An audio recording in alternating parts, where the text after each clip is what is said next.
बिस्मिल्लाहिर्रहमानिर्रहीम, अस्सलाम वालेकुम, वेलकम टू माय चैनल दावत इस्लाम। मैं हूं आपका दोस्त शफकत अली ऑफिशियल।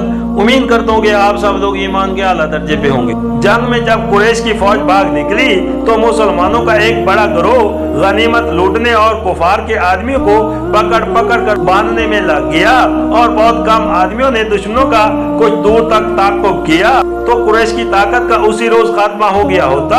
इसी पर अल्लाह ताला अता फरमा रहा है और ये अता नबी करीम सल्लल्लाहु अलैहि वसल्लम पर नहीं है बल्कि मुसलमानों पर है। फरमान मुबारक का मंशा ये है कि तुम लोग अभी नबी के मिशन को अच्छी तरह नहीं समझ सके हो।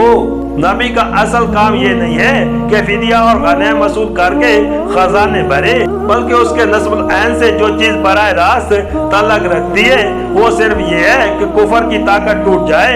मगर तुम लोगों पर बार बार दुनिया का लालच गालिब हो जाता है। पहले दुश्मन की असल ताकत की बजाय काफिले पर हमला करना चाहा, फिर दुश्मन का सर कुचलने के बजाय गनीमत लूटने और कैदी पकड़ने में लग गए, फिर गनीमत पर झगड़ने लगे।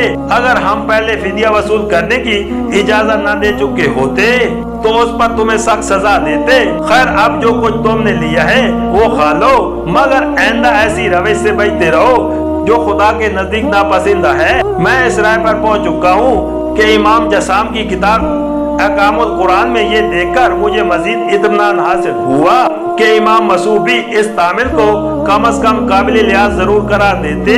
फिर सीरत इब्न शाम में ये रिवायत नजर से गुजरी कि जिस वक्त मुजाहिदीन इस्लाम माल गनीमत लूटने और कुफार आदमियों को पकड़ पकड़ कर बांधने में लगे हुए थे, उस वक्त नबी करीम सल्लल्लाहु अलैहि वसल्लम ने देखा कि हजरत साद बिन मुआज के चेहरे पर कुछ कराहट के आसार हैं। हजूर ने उनसे दरियाफ्त किया कि ऐ साद, मालूम होता है कि लोगों की ये कार्रवाई तुम्हें पसंद नहीं आ रही है। उन्होंने अर्ज किया, जी हाँ या रसूल अल्लाह, ये पहला मार्का है जिसमें अल्लाह ताला ने अहले शिर्क को शिकस्त दिलाई है। इस मौके पर इन्हें कैदी बनाकर इनकी जानें बचा लेने से ज्यादा बेहतर ये था कि इनको खूब कुचल डाला जाता।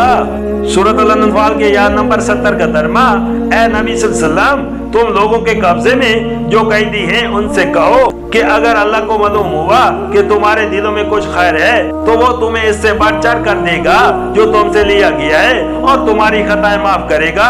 अल्लाह दरगुजर करने वाला और रहम फरमाने वाला है। सूरत अल-अनफाल के आयत नंबर 71 का तर्जमा, लेकिन अगर वो तेरे साथ खयानत का इरादा रखते हैं तो उससे पहले वो अल्लाह के साथ खयानत कर चुके हैं। चुनाचे इसी की सजा अल्लाह ने उन्हें दी कि वो तेरे काबू में आ गए। अल्लाह सब कुछ जानता और हकीम है।